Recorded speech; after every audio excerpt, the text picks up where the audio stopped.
Harvard trend doctor Saurabh सेठी ने घर पर लिवर की सेहत का पता लगाने के लिए 4 संकेत बताए हैं। उन्होंने बताया कि अगर स्किन और आंखों का रंग पीला, पेशाब का रंग बहुत गाढ़ा, पेट के निचले हिस्से में सूजन और मल का रंग पेल येलो या मिट्टी जैसा है, तो ये लिवर की खराब सेहत का इशारा है।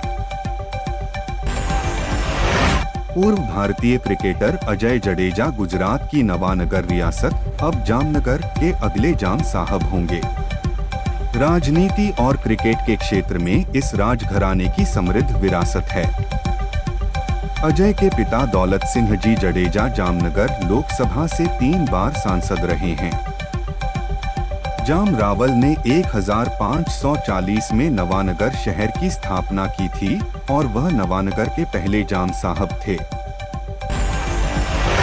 तमिलनाडु की MSME Veritas finance private limited 3000 रुपए करोड़ से अधिक जुटाने के लिए आईपीओ लाने की तैयारी कर रही है।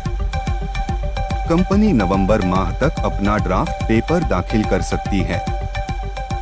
कंपनी को उम्मीद है कि सेबी से मंजूरी मिलने में देरी न होने पर वह जनवरी से मार्च 2025 में आईपीओ को बाजार में लॉन्च कर सकती है।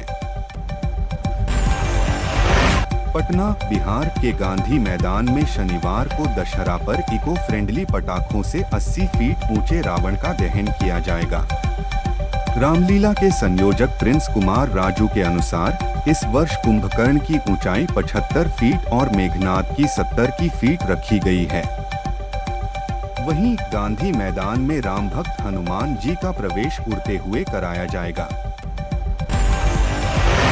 विजयादशमी के अवसर पर महाराष्ट्र में आरएसएस प्रमुख मोहन भागवत ने कहा है, समाज की अच्छी स्थिति से सारे उपद्रव टल जाते हैं। उन्होंने कहा, जैसे ह्यूमिडिटी नमी कम होने के बाद रोग आते हैं।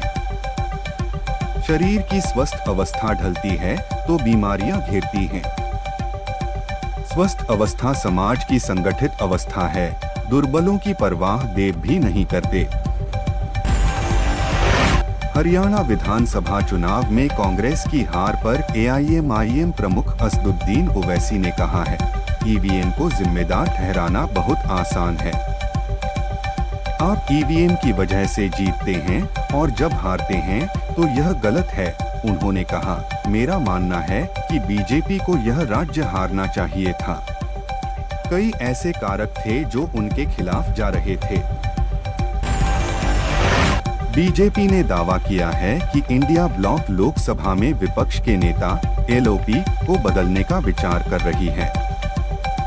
उसने कहा कि अगर विपक्ष को लगता है कि राहुल गांधी अच्छा प्रदर्शन नहीं कर रहे हैं तो उन्हें बदलना चाहिए। बीजेपी सांसद बांसुरी स्वराज ने कहा कि विपक्ष में कई क्षमतावान नेता हैं जो एलओपी बन सकते हैं। जम्मू कश्मीर में नेशनल कॉन्फ्रेंस के नेता उमर अब्दुल्ला ने शुक्रवार को राजभवन में उपराज्यपाल मनोज सिन्हा से मिलकर प्रदेश में कांग्रेस नेशनल कॉन्फ्रेंस गठबंधन की सरकार बनाने का दावा पेश किया। उन्होंने कहा कि अगले सप्ताह शपथ ग्रहण समारोह करवाया जा सकता है। गौरतलब है कि जम्मू कश्मीर विधानसभा चुनाव में नेशनल कॉन्फ्रेंस कांग्रेस गठबंधन ने बहुमत का आंकड़ा पार कर लिया है। राजस्थान में शिक्षक पात्रता परीक्षा रीट लेवल 1 व लेवल 2 का आयोजन जनवरी 2025 के दूसरे सप्ताह में होगा। इस बार अभ्यर्थियों को 4 की जगह ओएमआर शीट में 5 ऑप्शन दिए जाएंगे। अभ्यर्थियों को 5 में से एक विकल्प चुनना अनिवार्य होगा और ऐसा नहीं करने नेगेटिव मार्किंग होगी। इस परीक्षा का आयोजन राजस्थान माध्यमिक शिक्षा बोर्ड करेगा। 2023 में हमास इजरायल के बीच शुरू हुई जंग में ईरान की एंट्री हो चुकी है। ईरान इजरायल को ऑक्टोपस वॉर में फंसा रहा है। वह इजरायल पर इराक, यमन, लेबनान और गाजा से हमले करवा रहा है, जिससे इजरायल के लिए यह तय कर पाना मुश्किल हो जाएगा कि वह हमलों से अपनी जमीन बचाए या ईरान पर हमला करे।